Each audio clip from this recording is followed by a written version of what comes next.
পাথর লুটের কাণ্ডে ব্যর্থতার দায় নিয়ে সিলেটের সদ্য সাবেক জেলা প্রশাসকের বিদায়ের পর আজ কর্মস্থলে যোগ দিচ্ছেন জেলার নবাগত জেলা প্রশাসক সরওয়ার আলম। এই নিয়ে আরও জানাতে জেলা প্রশাসকের কার্যালয় থেকে যুক্ত হচ্ছেন সহকর্মী সন্দীপন শুভ। নতুন প্রশাসক কর্মস্থলে যোগ দিয়েছেন কিনা আর পাথর লুটের ঘটনার তদন্তের অগ্রগতির বিষয়ে কিছু বলেছেন কিনা সরওয়ার আলম, জানতে চাই আপনার মাধ্যমে।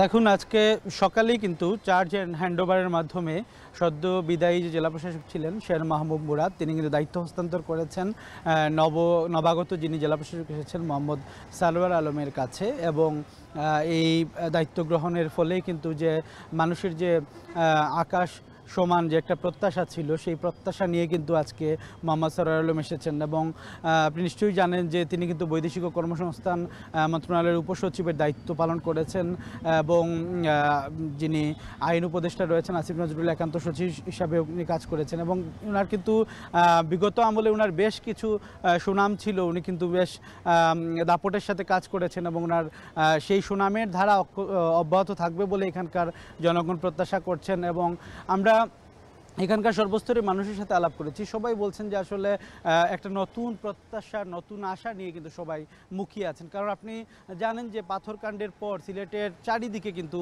একটা রদবদলের সুর উঠেছে এবং ইউএনও থেকে শুরু করে ডিসি সহ সবাই রদবদল হয়েছেন। এবং বিশেষ করে কোম্পানিগঞ্জের অর্থাৎ সাদাপাথর যে উপজেলায় অবস্থিত, সেই উপজেলা নির্বাহী কর্মকর্তা যিনি ছিলেন তাকেও কিন্তু রদবদল করা হয়েছে। এবং এর পাশাপাশি ডিসিকেও কিন্তু অপসারণ করে নতুন ডিসির আগমন হলো। এবং কয়েকটি ঘটনা এখানে আমি আপনাকে একটু জানিয়ে রাখতে চাই যে এখানে যে গতকালকে একটি প্রতিবেদন আমরা পেয়েছি দুদকের মাধ্যমে, সেই প্রতিবেদনে কিন্তু 42 জন রাজনীতিবিদের নাম এসেছে। এখানে কিন্তু যেমন বিএনপি, এনসিপি, জামায়াতের পাশাপাশি আওয়ামী লীগ সহ সকল দলের কিন্তু নেতাকর্মীদের দেখা গেছে, তাদের নাম কিন্তু এসেছে।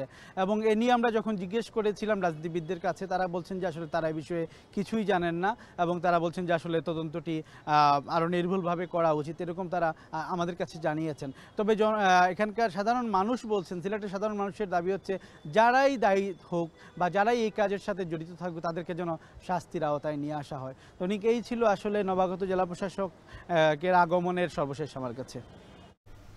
সিলেটের জেলা প্রশাসকের কার্যালয়ের সামনে থেকে যুক্ত ছিলেন সহকর্মী সন্দীপন শুভ। দর্শক।